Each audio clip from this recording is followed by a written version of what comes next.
സ്വർണം വാങ്ങാനിരിക്കുന്നവർക്ക് ഏറെ ആശ്വാസകരമായ വാർത്തയാണ് സ്വർണ്ണ വിപണിയിൽ നിന്നും പുറത്തു വരുന്നത്. കഴിഞ്ഞ കുറച്ച് ദിവസങ്ങളായി സ്വർണ്ണവിലയിൽ തുടരുന്ന ഇടിവ് ഇന്നും തുടർന്നു. ഇന്ന് ഒരു പവന് 600 രൂപ കുറഞ്ഞ് 91,720 രൂപയായി ഒരു പവൻ സ്വർണത്തിന്.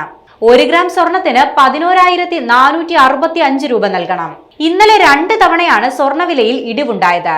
അതിന് പിന്നാലെയാണ് ഇന്നും സ്വർണ്ണവിലയിൽ കുറവ് വന്നിരിക്കുന്നത്.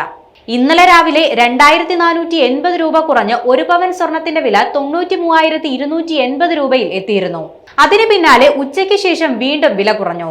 പവന് 960 രൂപ കുറഞ്ഞ് 92,320 രൂപയായിരുന്നു ഇന്നലെ ഉച്ചയ്ക്ക് ശേഷം.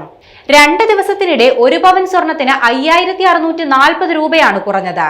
രാജ്യാന്തര തലത്തിൽ നിക്ഷേപകർ വൻ ലാഭമെടുത്ത് വ്യാപകമായി സ്വർണം വിറ്റഴിച്ചതാണ് കേരളത്തിലും വില കുറയാൻ കാരണമായത്.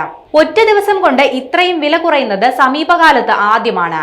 വെള്ളിവിലയിലും ഇടിവ് നേരിട്ടിട്ടുണ്ട്. സ്വർണ്ണവില കനത്ത ചാഞ്ചാട്ടം നേരിടാനാണ് സാധ്യതയെന്നാണ് സാമ്പത്തിക വിദഗ്ധരുടെ വിലയിരുത്തൽ. സ്വർണ്ണവില ഒട്ടും വൈകാതെ തന്നെ 1 ലക്ഷം കടക്കുമെന്ന സൂചനകളായിരുന്നു കഴിഞ്ഞ ആഴ്ചയുടെ തുടക്കത്തിൽ വന്നിരുന്നത്. അതിവേഗമായിരുന്നു വിലയിൽ വർധനവ് രേഖപ്പെടുത്തിയത്. എന്നാൽ കുറച്ചു ദിവസമായി സ്വർണ്ണവില കുറയുന്ന ലക്ഷണമാണ് കാണിക്കുന്നത്.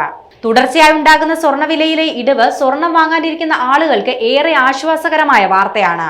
വരും ദിവസങ്ങളിലും ഇതേ രീതിയിൽ വില കുറഞ്ഞാൽ 90,000 രൂപയ്ക്ക് താഴേക്ക് വില കുറയും.